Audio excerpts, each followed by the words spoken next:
Hello students, welcome back. This is your English teacher Mrs. Balraj Kaur. Today we will do the first poem of our 10th class, Character of a Happy Man. This has been written by Sir Henry Wotton. Okay?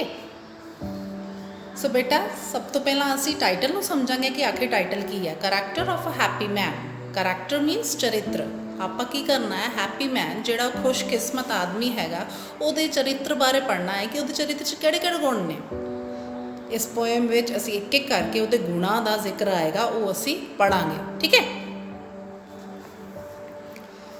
ਪਹਿਲਾਂ ਅਸੀਂ ਥੋੜੀ ਜੀ poet ਦੇ ਬਾਰੇ जानकारी ले लें sir Henry Wotton was born in 1568 in Kent UK United Kingdom च बेटे 1568 उन्होंने जन्म होया सी he was a famous poet and diplomat वो पोएट भी सी ते डिप्लोमैट भी सी राजदूत भी सन Wotton studies at Manchester and Oxford उन्होंने अपनी पढ़ाई मैनचेस्टर ते ऑक्सफोर्ड विच की थी in 1595 he was engaged by the earl of Essex at as agent and secretary वजों उन्होंने की किया काम किया his poems and other writings were collected in 1651 उन्होंने पोएम्स से राइटिंग जड़ियाँ होर सीगियाँ वो 1651 में कलैक्ट की गई so that was about the poet sir Henry Wotton okay हुण असीं जिहड़ा हैगा मेन जिहड़ा सेंट्रल आइडिया है कि असीं पोएमां च आखिर पढ़ना की है वो असीं पढ़ते हैं दिस आइडिया जिहड़ी हैगी poem sari the character of a happy man okay the idea conveyed in this poem is that those who have lesser cares and ambitions in life are the most contented people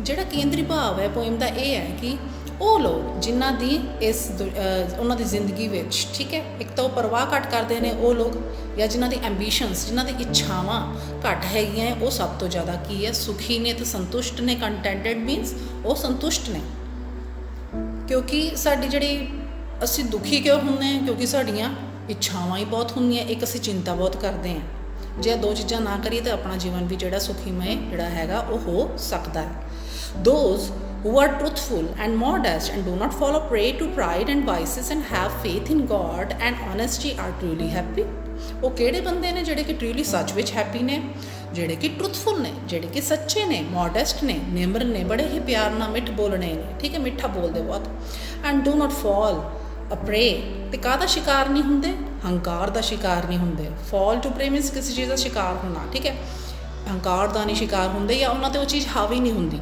ਕੋਈ ਵਿਕਾਰ ਉਸ vice ਹੁੰਦਾ ਬੇਟਾ vices means ਕਿਸੇ ਵੀ ਤਰ੍ਹਾਂ ਦਾ ਵਿਕਾਰ ਠੀਕ ਹੈ ਉਹ ਉਹਨਾਂ 'ਤੇ ਹਾਵੀ ਨਹੀਂ ਹੁੰਦੇ and have faith in God ਅਤੇ ਉਹਨਾਂ ਦਾ ਵਿਸ਼ਵਾਸ ਪਰਮਾਤਮਾ ਵਿੱਚ ਪੂਰਾ ਮਜ਼ਬੂਤ ਦ੍ਰਿੜ ਹੁੰਦਾ ਹੈ and honesty are truly happy ਇਮਾਨਦਾਰੀ ਅਤੇ ਪਰਮਾਤਮਾ 'ਚ ਵਿਸ਼ਵਾਸ ਕਰਕੇ ਅਤੇ ਬਾਕੀ ਸਾਰੇ ਗੁਣ ਕਰਕੇ ਉਹ ਸੱਚੀ ਟਰੂਲੀ ਹੈਪੀ ਪਰਸਨ ਨੇ ਠੀਕ ਹੈ ਇਹ ਮੇਨ ਜਿਹੜਾ ਹੈਗਾ ਆਈਡੀਆ ਹੈਗਾ ਉਹ ਪੋਇਮ ਦਾ ਹੈਗਾ ਕਿ ਜਿਹੜੇ ਕੀ ਉਹਦੀ ਕਰੈਕਟਰਿਸਟਿਕਸ ਆਉਣੀਆਂ ਹੈਪੀ ਮੈਨ ਦੀਆਂ ਠੀਕ ਹੈ ਇੱਕ ਤਾਂ ਬੇਟਾ ਉਹ ਕੀ ਹੈ ਟਰੂਥਫੁਲ ਹੈ ਸੈਕਿੰਡ ਮੋਡੈਸਟ ਹੈ ਫਿਰ ਕਿਸੇ ਵੀ ਉਹ ਕੀ ਕਰਦਾ ਹੈ ਕਿਸੇ ਵੀ ਹੰਕਾਰ ਜਾਂ ਕਿਸੇ ਵਿੱਚ ਤਰ੍ਹਾਂ ਦੇ ਵਿਕਾਰ ਦਾ ਉਹ ਸ਼ਿਕਾਰ ਨਹੀਂ ਹੁੰਦਾ ਫਿਰ ਉਹਨੂੰ ਕੀ ਹੈਗਾ ਵਿਸ਼ਵਾਸ ਹੈਗਾ ਪਰਮਾਤਮਾ 'ਚ ਫੇਥ ਇਨ ਗੋਡ ਹੈਗੀ ਹੈ ਅਤੇ ਓਨੈਸਟੀ ਇਹ ਸਾਰੀ ਚੀਜ਼ਾਂ ਕਰਕੇ ਉਹ ਜਿਹੜਾ ਮੈਨ ਹੈਗਾ ਉਹ ਹੈਪੀ ਮੈਨ ਹੈਗਾ ਉਹ ਖੁਸ਼ਕਿਸਮਤ ਹੈ now we will start the poem stanza wise stanza ਅਸੀਂ ਹੁਣ ਪੋਇਮਸ ਜਿਹੜੀ ਹੈਗੀ ਟਰਾਂਸਲੇਸ਼ਨ ਕਰਾਂਗੇ ਬੇਟਾ ਤੁਸੀਂ ਪੋਇਮ ਦਾ ਨੇਮ ਅਤੇ ਪੋਇਟ ਦਾ ਨੇਮ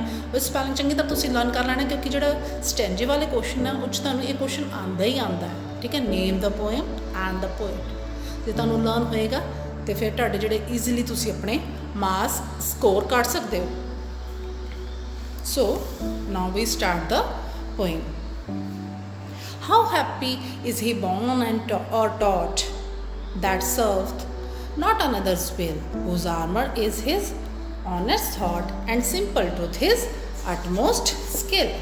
ਉਹ ਕਹਿੰਦਾ ਹੈ ਕਿ ਉਹ ਬੰਦਾ ਕਿੰਨਾ ਹੀ ਹੈਪੀ ਹੈ ਕਿੰਨਾ ਹੀ ਖੁਸ਼ ਹੈ ਇੱਕ ਤਾਂ ਉਹਦਾ ਜਨਮ ਜਿਹੜਾ ਹੈਗਾ ਉਹ ਖੁਸ਼ੀ ਨਾਲ ਹੋਇਆ ਅਤੇ ਉਹਦੀ ਜਿਹੜੀ ਪੜ੍ਹਾਈ ਜਿਹੜੀ ਹੈ ਸਿੱਖਿਆ ਪੱਖੋਂ ਵੀ ਉਹ ਖੁਸ਼ ਕਿਸਮਤ ਵਾਲਾ ਜਨਮ ਵਜੋਂ ਵੀ ਅਤੇ ਸਿੱਖਿਆ ਵਜੋਂ ਵੀ ਦੋਨੇ ਜਿਹੜੀਆਂ ਹੈਗੀਆਂ ਤਰਫੋਂ ਉਹ ਜਿਹੜਾ ਬੰਦਾ ਹੈਗਾ ਉਹ ਖੁਸ਼ਕਿਸਮਤ ਹੈ ਦੈਟ ਸਰਵ ਨਾਟ ਅਨਦਰਸ ਵਿਲ ਅਤੇ ਹੋਰ ਸਰਵ ਹੁੰਦਾ ਹੈ ਬੇਟੇ ਪਾਲਨ ਕਰਨਾ ਉਹ ਕਿਸੇ ਦੀ ਵੀ ਜਿਹੜੀ ਹੈਗੀ ਵਿਲ ਜੋ ਚਾਹੁੰਦਾ ਇੱਛਾ ਦਾ ਪਾਲਨ ਨਹੀਂ ਕਰਦਾ ਕਹਿਣ ਦਾ ਭਾਵ ਹੈ ਕਿ ਉਹ ਆਪਣਾ ਮਾਲਿਕ ਆਪ ਹੀ ਹੈ ਠੀਕ ਹੈ ਆਪਣੀ ਇੱਛਾ ਦੇ ਅਕੋਰਡਿੰਗਲੀ ਚੱਲਦਾ ਇਹ ਨਹੀਂ ਕਿ ਦੂਜਾ ਕਹਿ ਰਿਹਾ ਤਾਂ ਉਹਦੀ ਗੱਲ ਮੰਨਣੀ ਨਹੀਂ ਜੋ ਉਹਦਾ ਮਨ ਮੰਨਦਾ ਉਹੀ ਉਹ ਕਰਦਾ whose armor is his honest thought। ਤੇ ਉਹਦਾ ਆਰਮਰ ਬੇਟਾ ਹੁੰਦਾ ਕਵਚ ਮੀਨਸ ਜਿਹੜੀ ਕਿ ਅਸੀਂ ਆਪਣੀ ਬਾਡੀ 'ਤੇ ਜਿਹੜੇ ਸੈਨਿਕ ਹੈਗੇ ਉਹ ਪਾਉਂਦੇ ਆ ਨਾ ਯੁੱਧ ਕਰਨ ਦੇ ਟਾਈਮ, ਤਾਂ ਜੋ ਉਹਨਾਂ ਨੂੰ ਸੱਟ ਜਾਂ ਕਿਸੇ ਵੀ ਉਹ ਸ਼ਸਤਰ ਦਾ ਜਿਹੜਾ ਉਹਨਾਂ 'ਤੇ ਪ੍ਰਹਾਰ ਨਾ ਹੋਵੇ, ਸੱਟ ਨਾ ਲੱਗੇ, ਤਾਂ ਕਰਕੇ ਉਹ ਕੀ ਪਾਉਂਦੇ ਨੇ, ਆਰਮਰ ਪਾਉਂਦੇ ਨੇ, ਕਵਚ ਪਾਉਂਦੇ ਨੇ। ਇੱਥੇ ਹੁਣ ਅਸੀਂ ਦੇਖਣਾ ਕਿ ਉਹਦੀ ਲਾਈਫ ਦਾ ਆਰਮਰ ਕੀ ਹੈ, ਉਹਦੀ ਲਾਈਫ ਇੰਨੀ ਵਧੀਆ ਕਿਉਂ ਹੈ, ਹੈਪੀ ਮੈਨ ਦੀ ਇੰਨੀ ਖੁਸ਼ ਜਿਹੜੀ ਹੈਗੀ ਉਹਦੀ ਲਾਈਫ ਕਿਉਂ ਹੈ, ਕਿਉਂਕਿ ਉਹਦੇ ਕੋਲ ਕਵਚ ਹੈਗਾ। ਕਾਹਦਾ ਕਵਚ ਹੈ? ਓਨੈਸਟੀ ਦਾ, ਇਮਾਨਦਾਰੀ ਦਾ। ਇਮਾਨਦਾਰੀ ਸਭ ਤੋਂ ਵੱਡਾ ਗੁਣ ਹੈਗਾ ਉਹਦੇ ਜੀਵਨ ਦਾ, ਤਾਂ ਕਰਕੇ ਉਹ ਜਿਹੜਾ ਮੈਨ ਹੈਗਾ ਉਹ ਹੈਪੀ ਮੈਨ ਹੈ। And simple truth his utmost skill. ਅਤੇ ਸੈਕਿੰਡ ਜਿਹੜਾ ਹੈਗਾ ਗੁਣ ਉਹਦਾ ਕੀ ਹੈ ਕਿ ਉਹਦੇ ਕੋਲ ਟਰੁੱਥ ਹੈ, ਉਹ ਸੱਚਾ ਹੈ, ਹਮੇਸ਼ਾ ਸੱਚ ਬੋਲਦਾ ਜਿਹੜਾ ਹੈਪੀ ਮੈਨ ਹੈ। ਇਹ ਉਹਦੀ ਸਕਿੱਲ ਹੈ, ਹੁਨਰ ਹੈ।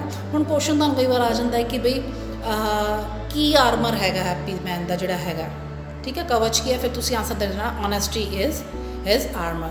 ਜੇ ਆ ਜਾਂਦਾ ਹੈ ਕਿ ਉਹਦੀ ਸਕਿੱਲ ਕਿਹੜੀ ਹੈ, ਉਹਦੇ ਕੋਲ ਕਿਹੜਾ ਹੁਨਰ ਹੈ, ਤਾਂ ਸਿੰਪਲ ਟਰੂਥ ਜਿਹੜਾ ਹੈਗਾ ਉਹਦਾ ਹੁਨਰ ਹੈ। Okay, is that much is clear to all of you? Okay, next stanza. Whose passions not his masters are, whose soul is still prepared for death, untied unto the word with care of public fame or private breath। ਉਹਦੇ ਬੇਟਾ ਜਿਹੜੇ ਪੈਸ਼ਨਸ ਨੇ, ਭਾਵਨਾਵਾਂ ਹੈਗੀਆਂ, ਉਹਦੀ masters ਨਹੀਂ ਹੈ। ਕਹਿਣ ਦਾ ਭਾਵ ਇਹ ਹੈ ਕਿ ਉਹ ਭਾਵਨਾਵਾਂ ਦੇ ਬਹਾਵ ਵਿੱਚ ਨਹੀਂ ਵਗਦਾ, ਠੀਕ ਹੈ, ਉਹਨਾਂ ਦੇ ਮਗਰ ਆਪਣੀ ਭਾਵਨਾਵਾਂ ਦੇ ਮਗਰ ਨਹੀਂ ਚੱਲਦਾ, ਭਾਵਨਾਵਾਂ ਉੱਤੇ ਹਾਵੀ ਨਹੀਂ ਹੁੰਦੀਆਂ। ਉਸ soul is still prepared for death. ਅਤੇ ਉਹਦੀ ਜਿਹੜੀ ਆਤਮਾ ਹੈਗੀ ਹੈ ਉਹ ਡੈਥ ਲਈ ਪ੍ਰੀਪੇਅਰਡ ਆ। ਉਹਨੂੰ ਪਤਾ ਹੈ ਕਿ ਜੀਵਨ ਵਿੱਚ ਇੱਕ ਨਾ ਇੱਕ ਦਿਨ ਤੇ ਮੌਤ ਆਉਣੀ ਹੈ, ਇਹ ਸੱਚ ਹੈ, ਇਹ ਉਹਨੇ ਮੰਨ ਕੇ ਚੱਲਦਾ ਹੈ ਕਿ ਹਾਂ ਇੱਦਾਂ ਹੋਣਾ ਹੀ ਹੈ। ਕਈ ਵਾਰ ਅਸੀਂ ਮੌਤ ਤੋਂ ਘਬਰਾਉਂਦੇ ਹਾਂ, ਘਬਰਾਉਣਾ ਕਾਹਦੇ ਲਈ? ਜਦ ਸਾਨੂੰ ਪਤਾ ਹੈ ਕਿ ਇੱਕ ਨਾ ਇੱਕ ਦਿਨ ਸਾਰਿਆਂ ਨੂੰ ਮੌਤ ਆਉਣੀ ਹੈ। ਅਤੇ ਹੈਪੀ ਮੈਨ ਵੀ ਇਹ ਸੋਚ ਕੇ, ਇਹ ਮੰਨ ਕੇ ਚੱਲਦਾ ਹੈ ਕਿ ਇੱਕ ਨਾ ਇੱਕ ਦਿਨ ਮੌਤ ਆਉਣੀ ਹੈ, ਅਤੇ ਇਹਦੇ ਲਈ ਉਹ ਪ੍ਰੀਪੇਅਰ ਹੈ, ਤਿਆਰ ਹੈ। ਪ੍ਰੀਪੇਅਰਡ ਹੁੰਦਾ, ਤਿਆਰ ਹੋਣਾ। Untied into the word with care. Untied ਬੇਟਾ ਹੁੰਦਾ ਹੈ ਕਿ ਟਾਈਡ ਹੁੰਦਾ ਹੈ ਬੰਨਿਆ ਹੋਇਆ, ਹੈ ਨਾ। ਅਨਟਾਈਡ ਮੀਨਸ ਬੰਧਨ ਮੁਕਤ, ਉਹ ਕਿਸੇ ਵੀ ਬੰਧਨ ਵਿੱਚ ਬੰਧਿਆ ਹੋਇਆ ਨਹੀਂ ਹੈ। ਕੌਣ? Happy man. The word with care, ਬੜੇ ਹੋਰ ਕਿਹੜੀ ਜਿਹੜੀਆਂ ਹੈਗੀਆਂ ਜਿਹੜੀ ਚੀਜ਼ਾਂ 'ਚੋਂ ਬੰਨਿਆ ਨਹੀਂ ਹੈ, ਆਫ ਪਬਲਿਕ ਫੇਮ, ਠੀਕ ਹੈ, ਔਰ ਪ੍ਰਾਈਵੇਟ ਬ੍ਰੈਥ। ਪਬਲਿਕ ਫੇਮ ਮਤਲਬ ਕਿ ਤੁਹਾਡੀ ਜਿਹੜੀ ਹੈਗੀ ਹੈ ਫੇਮ ਹੁੰਦਾ ਹੈ ਕਿ ਨਾਮ ਹੋਣਾ, ਹੈ ਨਾ। ਉਹਨੂੰ ਇਸ ਗੱਲ ਦੀ ਕੋਈ ਪਰਵਾਹ ਨਹੀਂ ਹੈ ਕਿ ਮੇਰਾ ਨਾਮ ਦੁਨੀਆ ਵਿੱਚ ਹੈ ਕਿ ਨਹੀਂ ਹੈ, ਕਿ ਲੋਕਾਂ ਦੀ ਮੇਰੇ ਬਾਰੇ ਨਿੱਜੀ ਰਾਏ ਕੀ ਹੈ। ਪ੍ਰਾਈਵੇਟ ਬ੍ਰੈਥ ਹੁੰਦਾ ਨਿੱਜੀ ਰਾਏ, ਨਿੱਜੀ ਵਿਚਾਰ। Who envies none whom chance doth raise, nor wise who never understood, ਠੀਕ ਹੈ। ਫਿਰ who envies none, ਉਹ ਕੀ ਕਰਦਾ? ਕਿਸੇ ਨਾਲ ਵੀ ਈਰਖਾ ਨਹੀਂ ਕਰਦਾ। ਹੁਣ ਤੁਹਾਨੂੰ ਕੁਐਸਚਨ ਆ ਜਾਂਦਾ ਕਿ ਹੈਪੀ ਮੈਨ ਕਿਹਦੇ ਨਾਲ ਈਰਖਾ ਕਰਦਾ, ਅਤੇ ਤੁਹਾਡਾ ਆਨਸਰ ਆ ਜਾਣਾ ਹੈਪੀ ਮੈਨ envies none, ਕਿਸੇ ਨਾਲ ਵੀ ਉਹ ਈਰਖਾ ਨਹੀਂ ਕਰਦਾ। whom chance doth raise, nor wise, ਨਾ ਹੀ ਉਹ ਕਿਸੇ ਦੀ ਬੁਰਾਈ ਕਰਦਾ, ਵਾਈਸ ਮੀਨਸ ਬੁਰਾਈ। who never understood how deepest wounds are given with praise, ਤੁਹਾਨੂੰ ਸਮਝ ਹੀ ਨਹੀਂ ਆਉਂਦੀ ਕਿ ਕਿੰਨੇ ਜ਼ਖਮ ਜਿਹੜੇ ਹੈ ਉਹ ਦਿੱਤੇ ਜਾਂਦੇ ਨੇ ਕਿਹਦੇ ਨਾਲ? ਪ੍ਰੇਜ਼ ਨਾਲ, ਝੂਠੀ ਤੁਹਾਡੀ ਤਾਰੀਫ ਕਰਕੇ। ਲੋਕ ਕੀ ਹੈ, ਝੂਠੀ ਤਾਰੀਫ ਚਾਹੁੰਦੇ ਆ ਕਿ ਹਾਂ ਅਗਲਾ ਮੇਰੀ ਤਾਰੀਫ ਕਵੇ ਭਾਵੇਂ ਉਹ ਝੂਠੀ ਕਰੇ, ਪਰ ਇਹਦੇ ਨਾਲ ਕੀ ਹੁੰਦਾ? ਅਗਲੇ ਦਾ ਜਿਹੜਾ ਸੱਚਾ ਬੰਦਾ ਹੈ ਉਹਦਾ ਮਨ ਕਾਫੀ ਦੁਖਦਾ। ਇਹ ਜਿਹੜੇ ਵੂੰਡਸ ਨੇ, ਡੀਪੈਸਟ ਵੂੰਡਸ ਹਨ, ਬਹੁਤ ਗਹਿਰੇ ਜ਼ਖਮ। ਇਹ ਜ਼ਖਮ ਬੇਟਾ ਉਹ ਦੂਸਰੇ ਜ਼ਖਮ ਨੇ ਜਿਹੜੇ ਤੁਹਾਡੇ ਮਨ ਨੂੰ ਚੋਟ ਲਾਉਂਦੇ। ਕਈ ਵਾਰ ਤੁਸੀਂ ਕਿਸੇ ਨੂੰ ਬਹੁਤ ਹੀ ਗਲਤ ਬੋਲ ਦਿੰਦੇ ਤਾਂ ਅਗਲਾ ਬੜਾ ਹੀ ਦੁਖੀ ਹੋ ਜਾਂਦਾ, ਕਈ ਵਾਰ ਲਿਟਰਲੀ ਰੋਣ ਹੀ ਲੱਗ ਪੈਂਦਾ। ਕਿਉਂ? ਕਿਉਂਕਿ ਉਹਦੇ ਮਨ ਨੂੰ ਠੇਸ ਪਹੁੰਚੀ ਹੁੰਦੀ ਹੈ, ਠੀਕ ਹੈ। ਹਾਊ ਡੀਪੈਸਟ ਵੂੰਡਸ ਕਹਿੰਦਾ ਕਿ ਇਹ ਜਿਹੜੇ ਜ਼ਖਮ ਨੇ ਬਹੁਤ ਗਹਿਰੇ ਨੇ, ਜਿਹੜੇ ਕਿ ਝੂਠੀ ਵਡਿਆਈ ਨਾਲ ਦਿੱਤੇ ਜਾਂਦੇ ਨੇ। No rule of state but rules of good, ਉਹ ਕਹਿੰਦਾ ਕਿਸੇ ਵੀ ਉਹ ਸੱਤਾ ਦਾ ਜਿਹੜਾ ਹੈਗਾ ਉਹ ਰੂਲਸ ਓਬੇ ਨਹੀਂ ਕਰਦਾ। ਉਹ ਕਿਹੜੇ ਰੂਲਸ ਮੰਨਦਾ?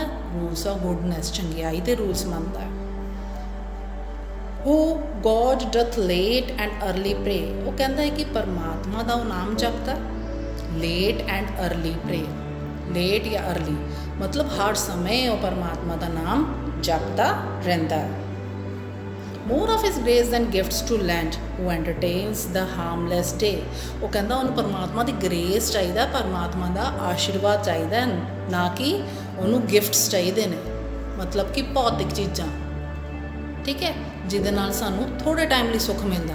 ਜੇ ਪਰਮਾਤਮਾ ਦੀ ਕਿਰਪਾ ਹੀ ਸਾਨੂੰ ਮਿਲ ਜੇ ਤਾਂ ਅਸੀਂ ਹਮੇਸ਼ਾ ਖੁਸ਼ ਹੋ ਸਕਦੇ ਹਾਂ। ਅੱਗੇ ਦੇਖੋ ਬੇਟੇ, ਹੂ ਐਂਟਰਟੇਨਸ ਦ ਹਾਰਮਲੈਸ ਡੇ, ਅਤੇ ਉਹ ਕੀ ਕਰਦਾ ਆਪਣਾ ਜਿਹੜਾ ਡੇ ਕਿੱਦਾਂ ਬਿਤਾਉਂਦਾ, ਐਂਟਰਟੇਨ ਕਰਦਾ, ਖੁਸ਼ ਰਹਿੰਦਾ, ਹਾਰਮਲੈਸ, ਉਹਨੂੰ ਕਿਸੇ ਤਰ੍ਹਾਂ ਦੀ ਹਾਰਮ ਜਾਂ ਕੋਈ ਕਿਸੇ ਤਰ੍ਹਾਂ ਦਾ ਦੁੱਖ ਜਾਂ ਹਾਨੀ ਨਹੀਂ ਹੁੰਦੀ। ਜਾਂ ਉਹ ਕੀ ਕਰ ਲੈਂਦਾ ਆਪਣਾ ਡੇ ਜਿਹੜਾ ਕਿੱਦਾਂ ਸਪੈਂਡ ਕਰਦਾ, ਵਿਦ ਰਿਲੀਜੀਅਸ ਬੁੱਕ, ਕੋਈ ਰਿਲੀਜੀਅਸ ਧਾਰਮਿਕ ਪੁਸਤਕ ਪੜ੍ਹ ਕੇ ਆਪਣਾ ਟਾਈਮ ਜਿਹੜਾ ਹੈ ਡੇ ਹੈਗਾ ਬਿਤਾ ਲੈਂਦਾ, ਜਾਂ ਕੋਈ ਆਪਣਾ ਅੱਛੇ ਮਿੱਤਰ ਨਾਲ ਆਪਣਾ ਡੇ ਸਪੈਂਡ ਕਰਦਾ ਹੈ। Last paragraph, is that much is clear to you? Okay, last para देखो, this man is free from servile bonds। servile bonds ਹੁੰਦੀਆਂ ਬੇਟੇ ਗੁਲਾਮੀ ਦੇ ਬੰਧਨ। ਉਹ ਕਹਿੰਦਾ ਇਹ ਜਿਹੜਾ ਮੈਨ ਹੈਗਾ ਹੈਪੀ ਮੈਨ ਫ੍ਰੀ ਹੈ, ਆਜ਼ਾਦ ਹੈ, ਮੁਕਤ ਹੈ ਕਿਹਦੇ ਤੋਂ, ਸਰਵਾਈਲ ਬੌਂਡਸ ਤੋਂ, ਗੁਲਾਮੀ ਦੀਆਂ ਬੇੜੀਆਂ ਤੋਂ ਜਾਂ ਗੁਲਾਮੀ ਦੇ ਬੰਧਨ ਤੋਂ ਮੁਕਤ ਹੈ। ਆਫ ਹੋਪ ਟੂ ਰਾਈਜ਼, ਹੁਣ ਕਿਹੜੇ ਬੰਧਨ ਹੈਗੇ ਜਿਹਦਾ ਬੰਦਾ ਗੁਲਾਮ ਹੈ, ਜਾਂ ਤਾਂ ਉਹ ਚਾਹੁੰਦਾ ਹੈ ਕਿ ਮੈਂ ਆਪਣੇ ਜੀਵਨ 'ਚ ਵੱਧ ਤੋਂ ਵੱਧ ਵਧਾਂ, ਅੱਗੇ ਜਿਹੜਾ ਉન્નਤੀ ਕਰਾਂ, ਹੈ ਨਾ, ਜੇ ਮੇਰੇ ਕੋਲ ਥੋੜ੍ਹਾ ਪੈਸਾ ਤਾਂ ਮੇਰੇ ਕੋਲ ਹੋਰ ਹੋਵੇ, ਮੈਂ ਹੋਰ ਅੱਗੇ ਮੇਰੀ ਪ੍ਰਮੋਸ਼ਨ ਹੋਈ ਜਾਵੇ, ਅੱਗੇ ਮੈਂ ਵਧੀ ਜਾਵਾਂ। ਜਾਂ ਉਹਨੂੰ ਡਰ ਹੁੰਦਾ ਫਿਰ ਜੇ ਜ਼ਿਆਦਾ ਹੀ ਉੱਚਾ ਪਹੁੰਚ ਜਾਂਦਾ, ਫਿਰ ਹੁੰਦਾ ਕਿ ਮੈਂ ਕਿਤੇ ਥੱਲੇ ਨਾ ਡਿੱਗ ਜਾਵਾਂ, ਹੁਣ ਮੇਰਾ ਕਿੱਥੇ ਘਾਟਾ ਨਾ ਪੈ ਜਾਵੇ। ਲॉर्ड ऑफ हिमसेल्फ, ਜਿਹੜਾ ਹੈਪੀ ਮੈਨ ਹੈਗਾ ਉਹ ਬੇਟਾ लॉर्ड ऑफ हिमसेल्फ ਆਪਣੇ ਆਪ ਦਾ ਆਪ ਹੀ ਮਾਲਿਕ ਹੈ। दो नॉट ऑफ लैंड्स, हालांकि उनको कोई ज़मीन जायदाद हैप्पी मैन को नहीं है, एंड हैविंग नथिंग, उसको कुछ भी नहीं है, येट हैथ ऑल, और उसको सारा कुछ है। सारा कुछ का इत्थे मतलब आ जाता बेटे वो खुश रहता है। कई बार की असीं देखते हैं कि कई लोगों को काफ़ी अमीर है, उन्होंने काफ़ी पैसा है ना, ज़मीन जायदाद, पर फिर भी उन्होंने मानसिक शांति तो होंगी ही नहीं। ਉਹੀ ਇੱਥੇ ਪੋਇਟ ਦੱਸ ਰਹੇ ਹੈ, ਹੈਨਰੀ ਵੋਟਨ ਦੱਸ ਰਹੇ ਹੈ ਕਿ ਇਹ ਜਿਹੜਾ ਹੈਪੀ ਮੈਨ ਹੈ ਇਹਦੇ ਕੋਲ ਭਾਵੇਂ ਕੁਛ ਵੀ ਨਹੀਂ ਹੈਗਾ, ਕੋਈ ਜ਼ਮੀਨ ਨਹੀਂ, ਕੋਈ ਜਾਇਦਾਦ ਨਹੀਂ, ਪਰ ਇਹਦੇ ਕੋਲ ਆਪਣੀ ਮਾਨਸਿਕ ਸ਼ਾਂਤੀ ਹੈਗੀ ਹੈ। ਦੈਟ ਇਜ਼ ਦ ਮੇਨ ਜਿਹੜੀ ਥਿੰਗ ਹੈਗੀ ਇਨ ਲਾਈਫ। ਜੇ ਤੁਸੀਂ ਖੁਸ਼ ਰਹਿਣਾ ਤੁਹਾਡੇ ਕੋਲ ਮਨ ਦੀ ਸ਼ਾਂਤੀ ਜ਼ਰੂਰ ਹੋਣੀ ਚਾਹੀਦੀ ਹੈ। So that was all about your poem. Hope ਤੁਹਾਨੂੰ ਬੇਟਾ ਸਮਝ ਆ ਗਈ ਹੋਣੀ ਹੈ। Okay, have a nice day.